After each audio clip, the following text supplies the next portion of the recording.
In this week's class, we focused on belief change in organizations. And from the standpoint of the SIP model, beliefs are one of the major factors that influence a person's behavior. So just a quick review of what we've already gone over. In the social information processing model, we're very interested and want to explain behavior. This is our object of interest. And as we've already talked about, reinforcement consequences are one of the factors that influence behavior, people's behavior. And we would love that to be a sufficient explanation for behavior, but it turns out that an awful lot of what we see in driving people's behaviors is the beliefs that they hold.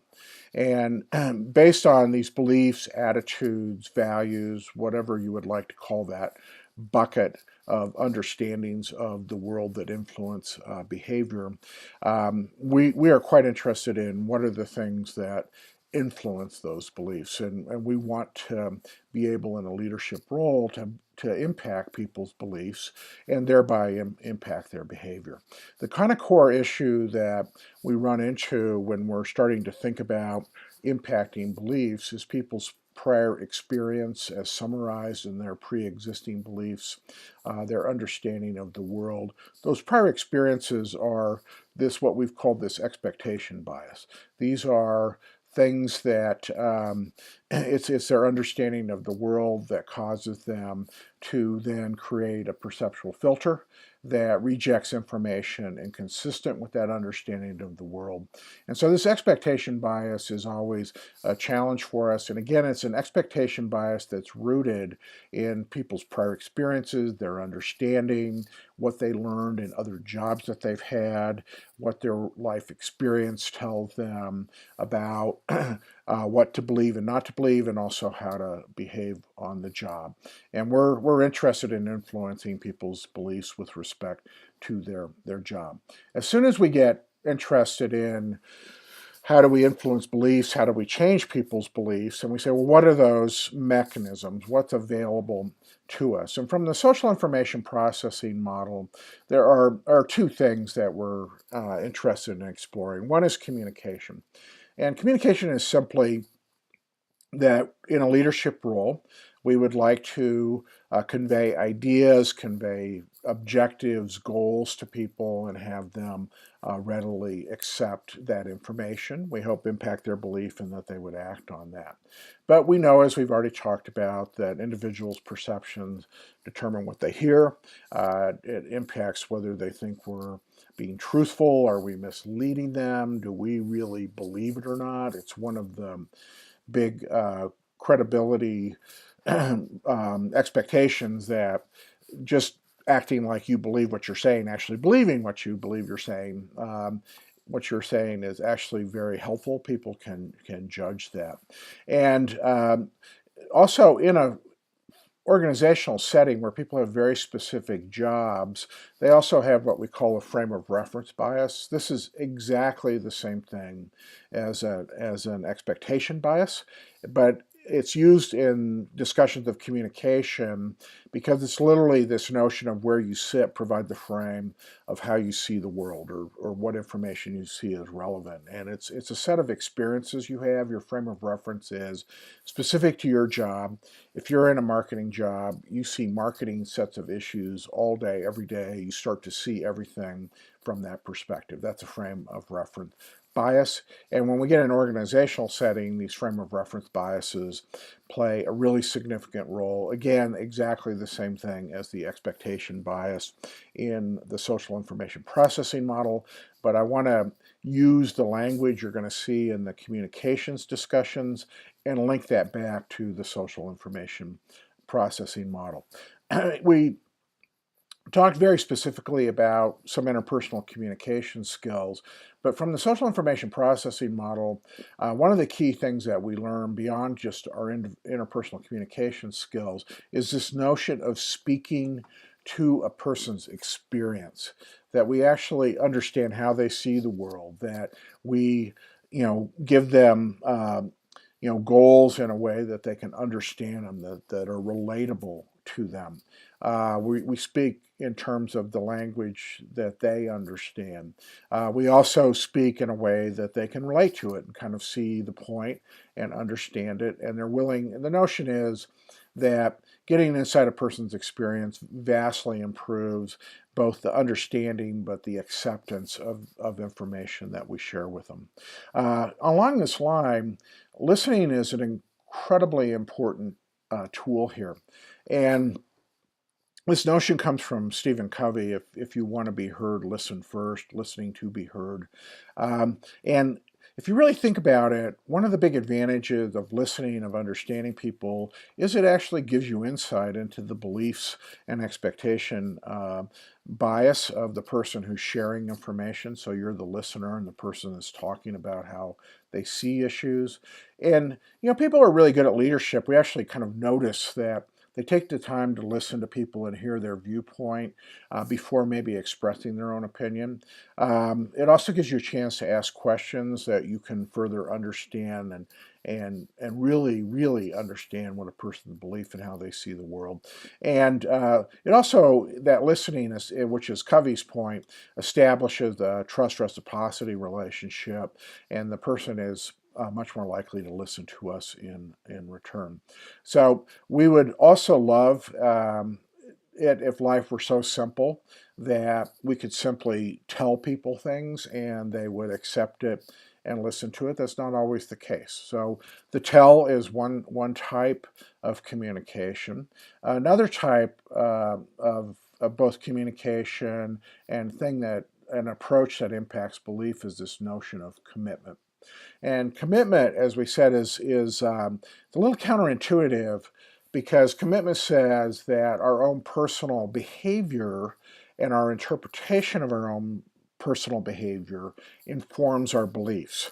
We're not really used to thinking about interpreting our own behavior. We really think of ourselves as having beliefs that we then act on. But we can see it, demonstrate it, see it over and over again. People's beliefs often are not very well formed or elaborately. They don't exist in an elaborate structure. They may be kind of impressions. People haven't thought things through.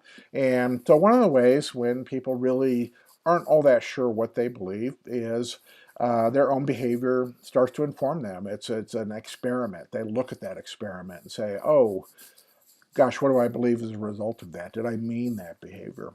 And we talked about that there are some characteristics of behavior that are, lead to commitment. And if the degree these characteristics hold, the person has to own their own behavior. They're responsible. There's no external explanation that people can give for their own behavior, and they have to then say, I wasn't forced to do it. I chose to do it. I think I wanted to do it. Why did I want to do it? And if other people know about it, and then this notion of irreversibility also, which we said irreversibility is often in a series of behaviors, not any single behavior. So we might go through a whole set of behaviors, and each choice being fairly incremental, but along the way, we're developing a more elaborate belief structure that is related to the behavior we engage in. One of the key things is made in the reading and is important to understand as well is that people get committed to negative courses of actions just like they get committed to positive course of action. So this notion of commitment as a general good, right? It's not the same thing when we talk about we're committed to a relationship, although actually in some sense it's the same thing. But we tend to use commitment in that term of sense of something that's always good. And when we see behavior in organizations, people can be committed to courses of action that are negative, they're bad for them, they're bad for the organization. And the challenge is that those behaviors are supported by a belief structure that's not visible to us. We don't really know what the rationalization might be, and commitment is very similar to this process of rationalization of behavior. So we don't know, but we can be pretty certain that if we make, for instance, somebody defend a behavior that's negative, and it's an impulse that we have, is to make people defend their behavior. Tell me why you did this, right? We're actually driving a commitment cycle that's undesirable. And so the first thing is just to understand that commitment can be a negative course of action as well as positive course of action. We need to kind of understand there's this belief structure there. And and to avoid these undesirable commitments, we actually have to be very careful to avoid this impulse we have of to make people defend a behavior. We can certainly question a behavior. And what we talked about is one of the effective ways of dealing with undesirable commitments is to, question a behavior, because the self-serving bias in this instance works in our favor. And people will almost always, in the presence of authority, asking, why is it that you were late to work today? They'll give you an external every time. And the thing about externals is that there's something that we can actually do something about externals. And so while we would really like to blame the person, the fact that they've given us an external allows us to take the undesirable behavior, and I use and talk about literally hang that behavior on another coat rack, right? We're getting it out of the way. And we then gives us an opportunity to really explore and do goal setting, for instance. Goal setting most effective when it has these characteristics of commitment. People are making their own choices.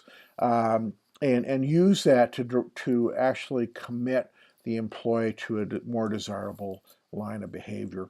We also talked about in the Alinsky article how Alinsky, in his discussion of communication and discussion of a joint experience, is actually describing this kind of process of talking through and coming to a decision that the person has to make their own decision, volitional, but we're actually using a commitment episode and a communication opportunity to impact people's beliefs. And it's in that sense that Alinsky's discussion of a joint experience, while he's talking about communication, is in fact all of these characteristics of committing behavior.